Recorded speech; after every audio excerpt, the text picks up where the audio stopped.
तो Iran America में लगातार टेंशन है वो बढ़ती चली जा रही है। इस बीच एक बड़ी खबर आ गई है कि ईरान ने हॉर्मुज स्ट्रेट पर नियंत्रण बनाए रखने का ऐलान कर दिया है और अब्बास अराक्ची ने कहा है कि हॉर्मुज में कोई अन्य देश दखल ना दे। इसके साथ साथ ये भी कहा गया है कि बीते 2-3 दिनों में जो हमले हुए हैं उस पर अब जल्द रोक लगा दी जाएगी, यानी इसको लेकर बातचीत होगी और ये सारे हमले बंद हो जाएंगे। लेकिन क्या होगा, कैसे होगा, आज इसी पर बातचीत होगी। नमस्कार, मैं हूं नीलू। तो अमेरिका के साथ हालिया दिनों में बढ़ी तनातनी के बीच ईरान ने साफ कर दिया कि हॉर्मुज स्ट्रेट पर उसका नियंत्रण बना रहेगा। ईरानी विदेश मंत्री अब्बास अराक्ची ने कहा कि हॉर्मुज स्ट्रेट 1 महीने तक उनके देश की सेना के कंट्रोल में है। अराक्ची का यह बयान ऐसे समय में आया है जब हॉर्मुज के आसपास अमेरिका ने ईरानी संपत्तियों पर हमले किए हैं। ईरान की ओर से भी खाड़ी में अमेरिकी ठिकानों पर जवाबी अटैक किए गए हैं। इससे दोनों पक्षों में तनाव काफी ज्यादा बढ़ा हुआ है। हॉर्मुज स्ट्रेट में एक जहाज पर ड्रोन अटैक और अमेरिका और ईरान के एक दूसरे पर हमलों के बाद ईरान के विदेश मंत्री अब्बास अराक्ची का यह बयान सामने आया। बगदाद में अपने इराकी समकक्ष के साथ प्रेस कॉन्फ्रेंस में अब्बास अराक्ची ने साफ कर दिया कि अमेरिका के साथ MOU यानी कि समझौता जो दिया गया था उसमें ईरान को हॉर्मुज का नियंत्रण मिला है। ऐसे में कोई भी पक्ष, अमेरिका या कोई अन्य देश हो, वो हॉर्मुज के प्रबंधन में ईरान के तरीके में कोई दखल ना दे, और अगर दखल देगा तो वही होगा जो पिछले 2 दिन में लगातार हमने देखा है। तो इस तरह की बात अब अब्बास अराक्ची और ईरान की तरफ से साफ तौर से कह दी गई है कि ईरान पर 1 महीने तक करार के अनुसार कोई दखल नहीं देगा। जैसे चाहेगा ईरान इस हॉर्मुज स्ट्रेट पर अपना नियंत्रण बरकरार रखेगा। अब ईरान और अमेरिका हॉर्मुज पर बढ़ते तनाव को कम करने के लिए इस हफ्ते कतर की राजधानी दोहा में बात करेंगे। खबर ये आ रही है, और ये खबर आ रही है अमेरिकी अखबार एक्सियोस की तरफ से। रविवार को एक अमेरिकी अधिकारी के हवाले से बताया गया कि दोनों पक्ष 3 दिन से चल रहे हमले रोककर बातचीत करने के लिए अब तैयार हो गए। देखिए, इसको क्या माना जाए। हर बार ट्रंप अगर जिस तरह से कहा, उन्होंने बीते 2-3 दिन में जो हमला हुआ अमेरिका पर, ईरान ने हमला किया, या पहले अमेरिका, ईरान का कहना था कि पहले अमेरिका ने हमला किया, उसके बाद ईरान ने उसका जवाब दिया। तो इस पर डोनाल्ड ट्रंप ने कहा कि नक्शे से मिटा दिया जाएगा ईरान को। शनिवार शुक्रवार तक ऐसा ही कुछ उहापोह की स्थिति बनी रही।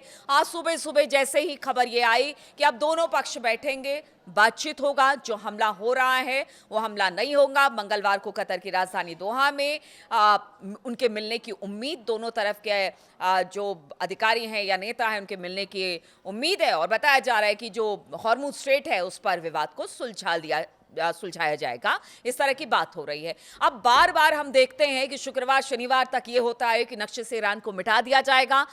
चाहे MOU से पहले की बात की जाए, हमला जब हुआ था उस वक्त भी, MOU के बाद की बात कर ली जाए, अब भी उसी तरह की स्थिति बनी हुई है। लोग कहते हैं कि ट्रंप क्या दुनिया और देश को ऐसे ही चलाने वाले हैं कि वो शुक्रवार शनिवार तक ईरान को नक्शे से मिटाने की बात कहते हैं और फिर मार्केट को ऑफ करते हुए सोमवार को ये कह देते हैं कि देखिए, हम सुलह के लिए तैयार है, बातचीत होगी, बातचीत ठीक रहेगी, और उसके बाद हम देखते हैं कि जो शेयर बाजार है या मार्केट है दुनिया भर के, वो बहुत तेजी के साथ ऊपर जाते हैं और उसके बाद सब कुछ ठीक हो जाता है। अमेरिका के लिए वो कमाई का एक जरिया बन गया है, लोगों का यही कहना है, और तमाम जो एक्सपर्ट है वो यही कहते हैं कि ये सेंटिमेंट है और इसको भुनाने की कोशिश हमेशा अमेरिका की रही है। और इसी वजह से आज सुबह सुबह भी खबर आई कि जो हमले बीते 2-3 दिनों से लगातार हो रहे थे, अब वो, यानी कि आज 29 तारीख की सुबह की हम बात कर रहे हैं, अब वो मंगलवार को बातचीत होगी और दोनों देशों के बीच में बैठक होगी, और उसके बाद बताया जाएगा कि हॉर्मुज को लेकर जो तनातनी है वो खत्म हो जाएगी। लेबनान के मौके पर भी ऐसा ही देखा था हमने कि लेबनान को लेकर भी कुछ इसी तरह की बातचीत हुई, एग्रीमेंट साइन हुआ और उसके बाद कहा गया कि सब कुछ ठीक है, लेकिन ऐसा नहीं है, उस पर भी बातचीत करेंगे। तो ईरान और अमेरिका ने युद्ध रोकने की सहमति और शुरुआती समझौते के बावजूद बीते कुछ दिनों में एक दूसरे पर हमले किए हैं, और इस तनाव की शुरुआत हॉर्मुज के एक जहाज पर हमले के बाद की गई। इस हमले के बाद अमेरिका ने हॉर्मुज के पास ईरान की कई साइटों पर बमबारी की। अमेरिकी हमले के बाद ईरान के IRGC ने रविवार को बहरीन और कुवैत में ड्रोन और मिसाइल हमले किए। ईरान और अमेरिका के बीच तनातनी एक अहम मुद्दा हॉर्मुज स्ट्रेट बनता चला जा रहा है। हॉर्मुज से गुजरने वाले जहाजों की निगरानी और फीस लेने के मामले में विवाद है। ईरान हॉर्मुज के मामले में पीछे हटने को बिल्कुल राजी नहीं। अब तो अब्बास अराक्ची ने कह भी दिया है। वहीं अमेरिका का कहना है कि वो स्ट्रेट ऑफ हॉर्मुज को बिना किसी फीस के दुनिया भर के जहाजों के लिए खुलवा कर रहेगा। यानी कि वो अपनी तरफ से दावा कर रहा है कि ईरान जो मनमानी करना चाहेगा उसे अमेरिका करने नहीं देगा। इस पर दोनों पक्ष लगातार एक दूसरे के खिलाफ बयान दे रहे हैं और अब ये कहा जा रहा है कि हो सकता है कि बातचीत जो कि कल कतर में यानी कि मंगलवार को होनी है, शायद वो बातचीत कुछ सकारात्मक हो, हॉर्मुज स्ट्रेट को लेकर कुछ बातचीत हो और उसके बाद कोई रास्ता निकाल लिया जाए। लेकिन इतने दिनों में हमने देखा कि जब से फरवरी से युद्ध छिड़ा है तब से बीच का रास्ता ही निकल रहा है, लेकिन वो रास्ता कहां जा रहा है किसी को नहीं पता है कि वो कहां जाकर खत्म होगा। क्योंकि हर बार आप सोचिए, जब MOU साइन कर लिया गया, जब कह दिया गया कि 1 महीने तक ईरान का वहां पर ईरान की देखरेख में वहां से जहाज निकलेंगे और बाकी सब कुछ है फ्री हो जाएगा, इसके बावजूद भी आप देखिए कि तल्खी है और जो एक दूसरे पर हमले करने की बात है वो कहीं से नहीं रुकती दिखाई दे रही है। तो ऐसे में अब कतर में जो बातचीत होनी है, खासतौर पर स्ट्रेट ऑफ हॉर्मुज को लेकर, वो क्या रंग लाएगी ये तो बात की बात होगी, उस पर नजर रहेगी। लेकिन दूसरी तरफ लेबनान के मोर्चे पर भी बात की जाए तो लेबनान को लेकर भी ये करार किया गया कि देखिए अब जो इजराइल है वो बाहर निकल जाएगा लेबनान से और हिजबुल्लाह को अपना शस्त्र त्यागना पड़ेगा और उसके बाद सब कुछ वहां पर भी हालात ठीक हो जाएंगे। लेकिन लग नहीं रहा है, क्योंकि लगातार इजराइल में जो इजराइल की तरफ से जो हमले हैं वो लेबनान पे हो ही रहे हैं। उनके सैनिक जो हैं वो अंदर तक दाखिल अभी भी वहां पर हैं, वो पीछे हटने को तैयार नहीं है। और इसी बीच अब हिजबुल्लाह की तरफ से भी बयान आ गया है। हिजबुल्लाह ने अमेरिकी मध्यस्थता में इजराइल लेबनान के बीच हुए समझौते को पूरी तरह से खारिज कर दिया है। लेबनानी सशस्त्र गुट हिजबुल्लाह के हेड नईम कासिम ने आरोप लगाया है कि यह समझौता बिल्कुल एकतरफा तरीके से इजराइल का हक में है, ऐसे में हिजबुल्लाह इसे नहीं मानेगा। हिजबुल्लाह के समझौते को नकार देने के बाद लेबनान में कई महीनों से चल रही लड़ाई के रुकने और अमन आने की उम्मीद अब बिल्कुल धुंधला सी गई है। यानी अब वहां पर कोई ऐसा नहीं दिख रहा है कि वहां पर किसी तरह का कोई पीस होगा या फिर हमले बंद होंगे, क्योंकि हिजबुल्लाह ने कह दिया है कि हम जो भी करार हुआ है उसमें हिजबुल्लाह शामिल नहीं है और हम इसे नहीं मानते हैं। हिजबुल्लाह नेता नईम कासिम की ओर से शनिवार को जारी बयान में अमेरिका इजराइल लेबनान फ्रेमवर्क समझौते की कड़ी निंदा की गई है। उन्होंने कहा कि इस समझौते को उनका गुट लेबनान सरकार की एक बड़ी गलती मानते हैं और इसको बिल्कुल अस्वीकार करते हैं। इस समझौते पर शुक्रवार को ही वाशिंगटन में हस्ताक्षर हुए, जिसमें लेबनान से इजराइल के कब्जा छोड़ने और हिजबुल्लाह के हथियार छोड़ने जैसी बातें शामिल थी। कासिम ने कहा कि वाशिंगटन में हुआ ये फ्रेमवर्क समझौता अपमानजनक, शर्मनाक है। ये लेबनान की संप्रभुता को गिरवी रखने जैसा है और यह समझौता नहीं माना जाएगा। हम ईरान अमेरिका के बीच हुए MOU के शर्तों को लागू करने की मांग करते हैं। यानी उनका कहना है कि इजरायली सेना पीछे हटे और लेबनान में हमले बंद हुए, वो इस बात का समर्थन करते हैं। MOU में लेबनान में युद्ध विराम की बात शामिल है और यही बात हिजबुल्लाह भी कह रहा है। नईम कासिम ने कहा कि इजराइल को लेबनान से बिना किसी शर्त के पीछे हटना चाहिए, क्योंकि वो अवैध तरीके से दूसरे देश की जमीन पर बैठा है। लेबनान के अधिकारी बहुत बड़ी गलती करते हुए इजरायली कब्जे को कई सालों तक जारी रखने को जायज ठहरा रहे हैं। इससे इन इलाकों का विलय भी हो सकता है, यानी कि जो अब तक लेबनान का पार्ट था वो कहीं इजराइल में ना चला जाए, इस बात की आशंका हिजबुल्लाह को है। अमेरिका इजराइल के 28 फरवरी को ईरान पर हमले के बाद लेबनान 2 मार्च को इस लड़ाई में शामिल हुआ था और ईरान समर्थित हिजबुल्लाह ने इजराइल पर रॉकेट दागे थे।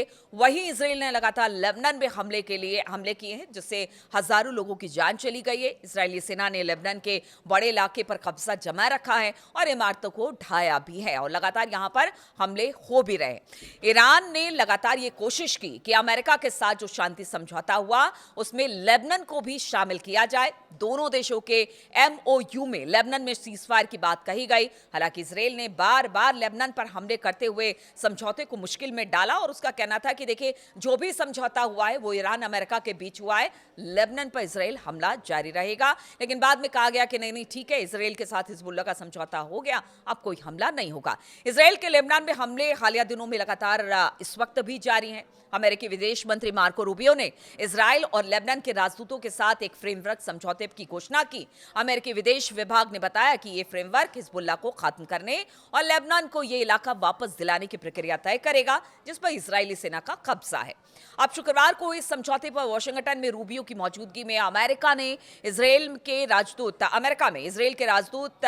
येचिएल लीटर और अमेरिका में लेबनान के राजदूत नादा हमदे माओवाद ने हस्ताक्षर किए और इस समझौते में हिजबुल्लाह को शामिल नहीं किया गया। इसलिए हिजबुल्लाह का कहना है कि जब हम इसमें शामिल ही नहीं हैं, हम इस शर्त को नहीं मानते हैं, तो फिर यहां पर लड़ाई रुकने का सवाल ही नहीं पैदा होता है। अब देखिए, दो फ्रंट है, स्ट्रेट ऑफ हॉर्मुज है, दूसरा लेबनान है, और दोनों जगह पर इस वक्त स्थिति इस तरह की है कि एमओयू करने का कोई फायदा यहां पर नजर नहीं आ रहा है। दोनों जगह पर हमले हो रहे हैं, बातचीत बार बार होती है, लेकिन वो डिरेल हो जा रही है। तो क्या ये मान के चले कि अगर इन दोनों फ्रंट पर बातचीत नहीं होती है अमेरिका और ईरान की, या हिजबुल्लाह इधर नहीं मानता, उधर इसराइल नहीं मानता है, तो क्या ये लड़ाई धीरे धीरे बढ़ते हुए एक और बड़े युद्ध की तरफ आगे बढ़ेगी? जो शांति वार्ता चल रही है वो सब डिरेल हो जाएगी और एक बार फिर से जो खाड़ी देश है वो युद्ध की आशंकाओं से घिरे हुए हैं। इसी बीच ईरान का एक बयान ये भी आ गया, उन्होंने जो गल्फ देश है उनसे कहा है कि देखिए, हम आपस में भाई भाई हैं, हम आपस में ही चीजें सुलझा लेंगे, बाहरी का दखल इसमें ना हो। तो ईरान ने यहां पर एक भूमिका निभाते हुए कहा है कि जो भी बातचीत है हम आपस में कर लेंगे, क्योंकि पीछे जो हमले किए गए ईरान की तरफ से वो अमेरिकी एयरबेस जो कि इन्हीं देशों में स्थित है वहां पर किए गए। ऐसे में उन देशों पर भी कहीं ना कहीं लगातार हमले का खतरा बना हुआ है। इसलिए ईरान का कहना है कि बातचीत अपनी जगह है, हम आपस में बातचीत करेंगे, लेकिन कोई तीसरा दखल दे, वो बात कर रहे हैं, यानी कि ईरान बात कर रहा है लेबनान को लेकर और स्ट्रेट ऑफ हॉर्मुज को लेकर, और उसका कहना है कि इसराइल और अमेरिका इसमें दखल ना दे, जितने खाड़ी देश हैं वो आपस में मिल बैठकर बातचीत कर ले, हमारे साथ हम बातचीत करने को तैयार हैं और हम आपस में ही ये चीजें सुलझा लेंगे, लेकिन कोई तीसरा दाखिल ना हो। यानी बार बार वो अमेरिका को भी आगाह करते हैं, वो इसराइल को भी आगाह करते हैं और वो खाड़ी देशों को भी कहते हैं कि अगर आप हमारी बात को नहीं मानते हैं तो फिर तबाही निश्चित है। अब आगे क्या होगा, कैसे होगा, क्या हिजबुल्लाह मानेगा, इधर जो बातचीत कल होनी है उसका क्या रिजल्ट निकलकर सामने आएगा, इस पर लगातार मेरी नजर बनी रहेगी। बहुत बहुत शुक्रिया मेरे साथ इस वीडियो में शामिल होने के लिए।